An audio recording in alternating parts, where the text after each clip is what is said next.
You are Locked On Braves POSTCAST, part of Locked On Sports Atlanta, your team every day.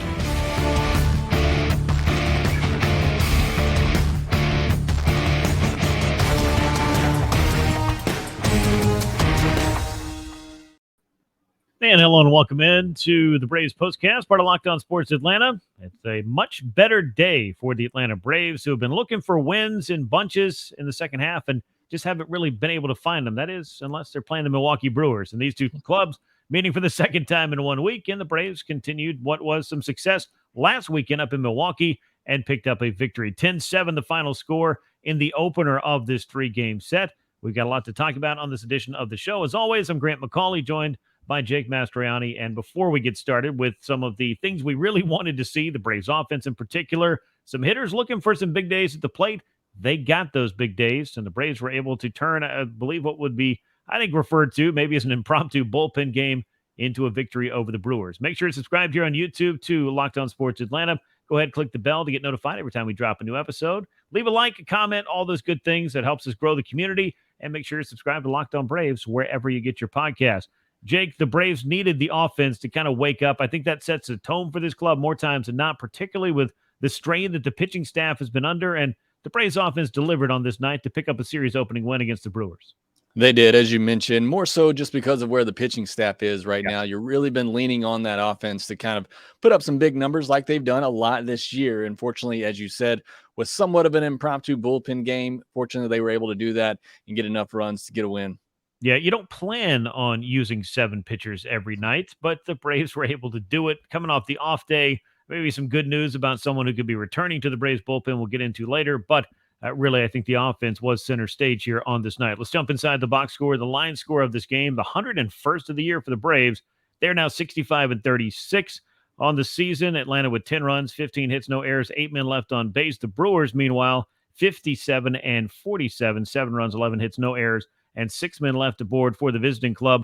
Colin McHugh had to come on, work out of a jam for Yonny Chirinos. We'll get into that start in a moment. He picked up the win in relief. He's 4-1. He was the first of the 6 relievers the Braves used after Chirinos. Adrian Hauser did not have the same luck that he had up at American Family Field against the Braves. This time around, they were able to get the bats on him. He takes a loss, drops to 3-3. Raisel Iglesias, a perfect 9th inning for his 19th save of the year. Game lasted 2 hours, 55 minutes. Also a 30-minute weather delay right beforehand. Thankfully, that did not turn into a longer wait, and they were able to get this game in as 42,502 paid to see it at Truist Park. Jake, let's go with the pitching and then kind of go into the hitting, because I think it was the offense waking up that really gave the Braves this victory. It was the Atlanta debut for Yonny Chirinos. I think both of us were kind of not really scratching our heads, but wondering maybe what the play was here with Chirinos and how long could he last? What role would he play? How would the Braves utilize him? He hasn't necessarily had a great year, and injuries have kind of derailed his career in recent years as well. He wasn't able to get out of the 4th inning, not hit hard, but he wasn't really fooling Milwaukee either.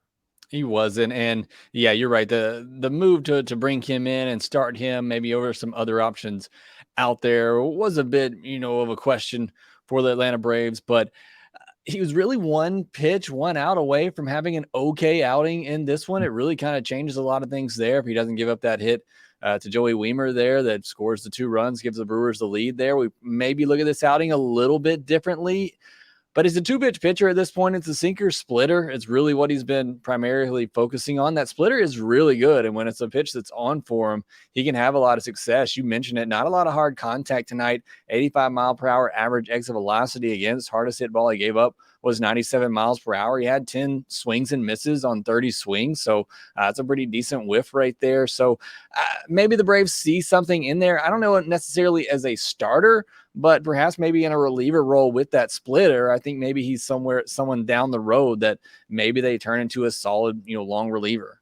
Yeah, this was definitely a depth move. I mean, nobody was asking Yonny Chirinos to come in and solve some of the rotation ills that the Braves have had, particularly because of injury to Max Fried and Kyle Wright. Clearly, that's been a big problem. And there's been a revolving door in the 4th and 5th spots of the rotation for much of the season, and at least for the last nearly 3 months. But Chirinos, 3 2/3 innings, 6 hits, 4 runs, all of them earned, 1 walk, and 3 strikeouts. No home runs allowed, as I mentioned, and Jake just laid out. It wasn't that he was getting hit altogether that hard, but he was, it seemed like, not able to get the sinker down quite as much as he needed to have some success. and he was done after getting into that fourth inning trouble. The Braves bullpen, though, I thought did a nice job. Obviously, Ben Heller late in the game made things a little bit interesting, and Kirby Yates was able to back him up and get out of some eighth inning trouble. But by and large, I mean, Jake, this is a bullpen that has been asked to cover a lot on some nights for the starters. They've been asked to pitch out of roles because of all the injuries. This was a night where I felt like this was a low-key evening for the bullpen to kind of shine while the offense was out there kind of stealing the headlines and doing all the things that we've become accustomed to seeing the Braves bats do. And you knew it was going to be a little bit of a test for the bullpen going into this. I don't think anybody thought Chirinos was going to go more than 4 innings. He just hasn't thrown a lot lately. So you knew the bullpen would be somewhat taxed in this one. And good thing you've had the 2 off days this week, so they are somewhat rested. You hate to do that in the first game of a 3-game weekend series. But again, luckily the Braves bullpen was a little bit rested, and you had the big lead, really, except for the inning with Ben Heller. And look, I know he's a bit frustrated going into that. He got a pitch clock violation before he even started, and you got to get over that. And I know pitchers in particular seem to struggle with that and maybe let their emotions get into it a little too much. But either way, it was not his best outing on the night. But outside of him, as you mentioned, everybody else, was pretty good coming into relief there to close things out. So yeah, this bullpen's going to be tested, and I think they have to be pitching like, I don't want to say their job's on the line, but, the trade deadline coming up, it's certainly one area I'm sure Alex Anthopoulos is looking to perhaps make a move at, and you want to see these guys step up. They're capable of it. They can do it. So it was good to see, like I said, everybody except for Ben Heller really have a pretty solid evening. Yeah, and it's going to happen, a few times every year where a reliever is just not going to have the answers to it. But you hated to see it just was off kilter from the get-go. And, obviously a 3-run homer that made the game a lot closer than it felt, even, sitting here doing the recap of this, it never really felt like it was a close game, but it got a little bit interesting there a little bit later on, because once the Braves took that lead, they continued to tack on and tack on and tack on in this game. And the power was a big reason why. So switching the page to the Braves lineup, there are a couple of guys I know you and I have both discussed on all of our shows and all the things that we do, and probably more than we wanted to on social media of late, and we're right up against the trade deadline, so how could you not be discussing ways that the Braves could upgrade and things that haven't gone right in the second half, and in particularly maybe just the month of July. It's not been a great one for Marcell Ozuna. It's not been a great one for Eddie Rosario either, but those were the guys leading the charge as the Braves got on the board and continued to tack on. Ozuna had a big home run in this game, but it was his walk that really helped spark the Braves offense. Eddie Rosario followed with a double. Atlanta hung a crooked number on the board. Orlando Arcia hurt his old team again. That's always fun to see. And then you saw the big swings late from Austin Riley and Matt Olson, who also left the ballpark. But this was a lot more like it. Everybody in the lineup was contributing to this one, and a lot of multi-hit games to be found when it really hasn't been quite as many of those games as we became accustomed to over about a 6 or 7 week stretch for this club. Yeah, you're right. Everybody up and down the lineup had a hit. Everybody in the lineup had a hit. Everybody scored a run except for Michael Harris. Everybody had an RBI except for Murphy and Harris. So again, just one of those nights where everybody's contributing, showing just how dangerous this lineup is. You mentioned Ozuna and Rosario, guys who have been struggling late. Look, it's a great problem for the Braves to have when you're talking about possibly upgrading guys who have a 746 and a 766 OPS in your lineup. That's where the Braves are at this point. But Ozuna and Rosario for sure have been struggling as of late. So it was good to see them come out, have a good night. Couple hits for Ozuna and Rosario. Ozuna with the home run and the double. Eddie getting a double in there as well. So, again, it's an embarrassment of riches in this lineup. We know that, but that's really what this team is built on right now, especially with the way that the pitching is. And thankfully, they have guys up and down who are dangerous, and you're not going to have every guy clicking at the same time. We know that, but again, with how many weapons they have,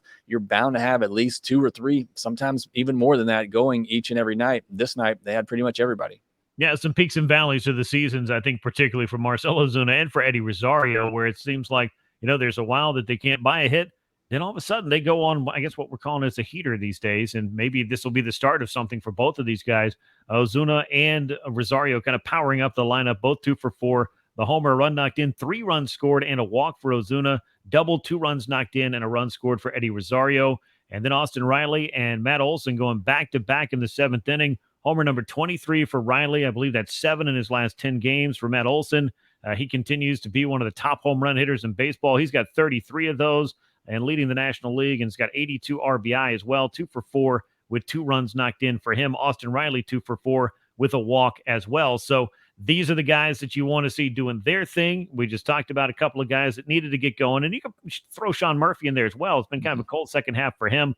He was called back for what we thought might be catcher's interference. The Braves had a little confusion on the challenge and challenged the wrong thing, and it turned into a single for Sean Murphy. He needed that, I think, to maybe get himself going. So as much as Sean Murphy needed that hit, I think he, along with Marcell Ozuna, Eddie Rosario, showing some signs there. Riley and Olson continuing to power. Let me bring in the guy that we always want to find a way to talk about.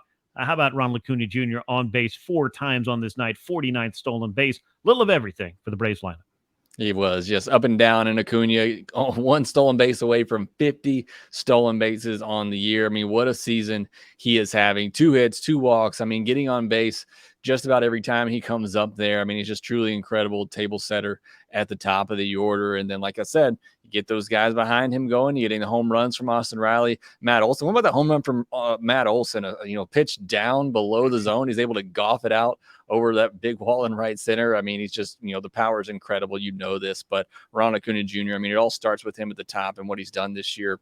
We've said it in almost every episode this year. It's just, he's on an incredible historic type season. Yeah, he does it again. 2 for 3, couple of walks, RBI, runs scored, stolen base. The pace, if you're wondering, I keep the Acuna tracker going on Twitter, or X, if we're calling it that now.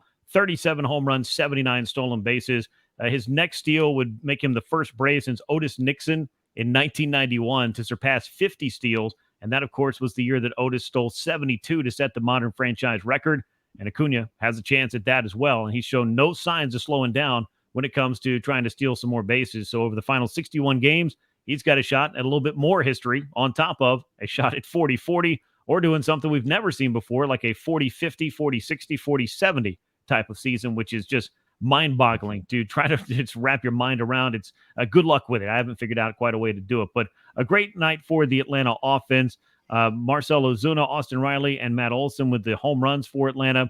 And the lead in the National League East remains 10 games as both the Phillies and the Marlins won on Friday. Hank Aaron weekend, I think that's always something fun. The Braves are going to be wearing the City Connects throughout the weekend as the old 74 throwbacks are not in service this year, but the City Connects, obviously, an homage to Henry Aaron, and great to see Billy Aaron, the wife of the late Hank Aaron, and at the ballpark tonight as well. One thing I did want to throw out there, Jake, I know you probably feel the same way that I do. Real shame for Brewers reliever Justin Wilson, just activated today after coming back from Tommy John surgery, and was going to make his first appearance after completing his minor league rehab assignment.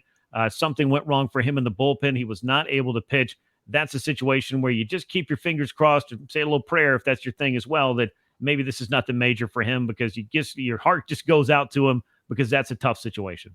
Yeah, you worked so hard to get back there and get on that mound. We've talked about it with Michael Soroka this year. I mean, what he's gone through just to get back to where he is, to be able to pitch in a major league game again is truly, remarkable. So you really hate to see that for him. Hopefully it's nothing major and he gets another opportunity here soon. Yeah, we'll see how all that plays out. But for the Braves, they were doing their thing both early and often to score the runs that they needed to pick up a win in this game. So they were able to start out on the winning track in this weekend series against the Milwaukee Brewers. And again, Atlanta now 29 games over 500 as they continue to be or have the biggest lead in all of Major League Baseball in any divisional race. We'll talk a little bit about Saturday's matchup, get you set for that as we roll in through the weekend. Before we do, though, I want to remind you about one of our great sponsors. It is eBay Motors, who present this episode of the Braves Postcast, and remind you that a championship team is about each player being a perfect fit. It's the same with your vehicle. So for parts that fit, head to eBay Motors and look for that green check.